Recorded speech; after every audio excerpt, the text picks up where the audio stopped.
We know where life's finish line is, so why make it into a race? We all know how chaotic and consuming and busy life can get for us sometimes, and we let it. We relinquish control to life itself, and we relinquish control to others and to the priorities of others, and we get to a point where we start to feel like we're firefighting in our own existence to meet the needs of us and the others around us. It depends where you put the priorities of yourself first and foremost. How high in that priority order are you? If you're right down the bottom, then chances are you're going to be all consumed and you're going to be feeling quite unhappy and low about life. Your needs are the most important thing out of all of this.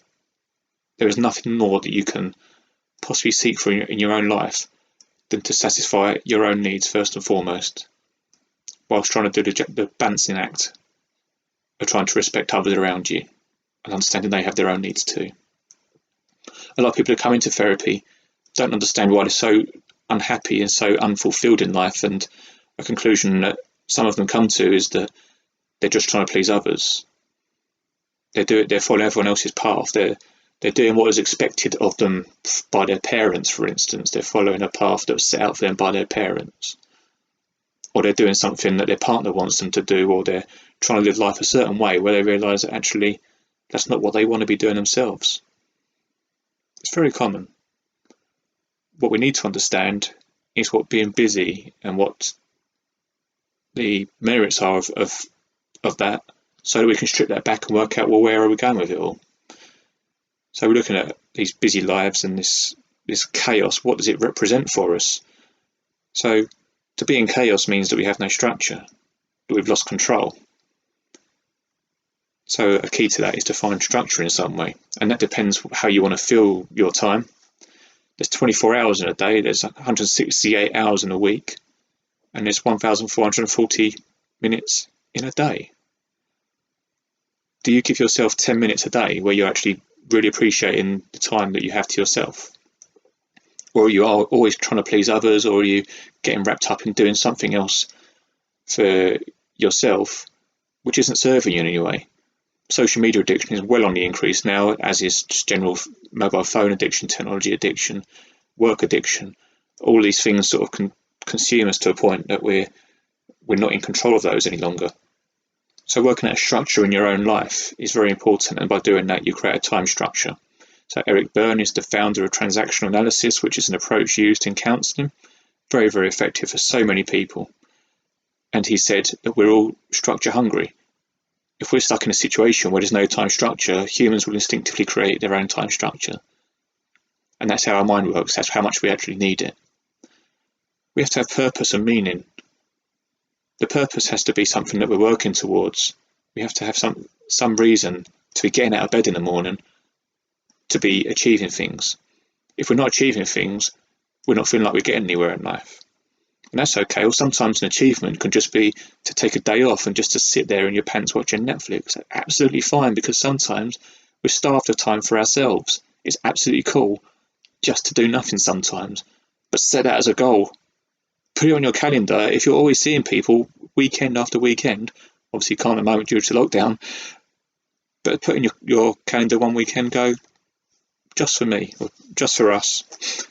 And you do absolutely nothing for anyone else except for yourself. You just please yourselves, whatever you want to do, you do it. And we look at how competitive we are as well. We always make how busy we are as an element of competitiveness and dominance. As I'm going to be more busy than all my friends. I'm going to be more of a victim to life's chaos than anyone else. It doesn't need to be that way. You need to be seeking out the goals that you want to be achieving and work towards them. And when you're setting a goal and an achievement to get towards, don't just set it out as one step. Set it out as many steps towards it as possible. Because every step you're taking then is an achievement. If you just set one step, then unfortunately you're left with the option of success or failure. And that's not always possible. And it's very, very damaging. So set yourselves out small steps to achieve a bigger goal. It's also important to manage your stress levels. Take stock of yourself every day if you can. Just ask the question, how am I feeling today? What do I want and what do I need? Two very, very different questions. What do I want and what do I need? What you need is your own human needs. They could be just things as, I need a bit of rest. I need to just have a bit of interaction with somebody. Or I need to be feeling like I'm doing something. Whatever it is, listen to yourself and do it. If you're working on a priority basis, work out what is good for you, what you need to be doing, what you want to be doing, and work out how urgent these things are. At the top of the list, put the things that are the most urgent, and at the bottom, the things that can wait until another day or another week. You can do that at work as well. When you've got a whole stack of stuff to do, you feel overwhelmed, write out a list. Grade it red, amber, green. Right, what's got to be done today? What cannot be missed today? What's going to get me a load of shit for if I don't do it? That's your red priorities. Amber priorities. Right, what's got to be done this week without fail? Right, there are your ambers. And what's green? What can wait till next week?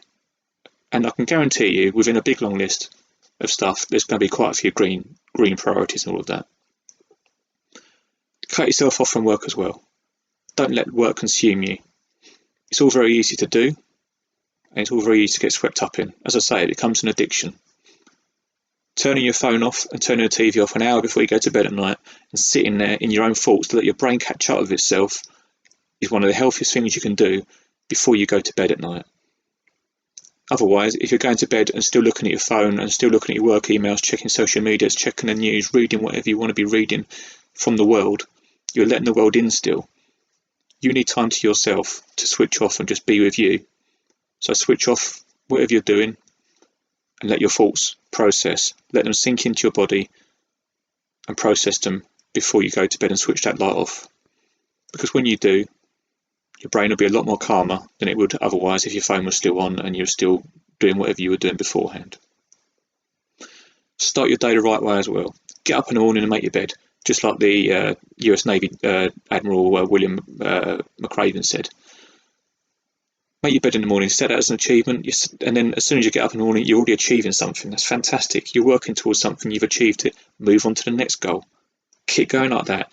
Be grateful for things too. What's going well for you? What are you looking forward to doing today? What do you want to achieve today? What's the end of the day going to feel like once you've achieved some of these things?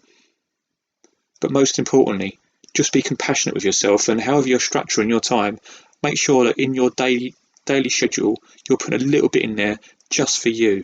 Look out for you and be your own priority, because no one else is going to be there doing that for you. You're responsible for you, and you can make that change. I hope today's been some sort of benefit for you. Hope to hear from you, a little bit of feedback, see how things are for you. Hope you're all doing well, and I'll see you again soon. Bye-bye.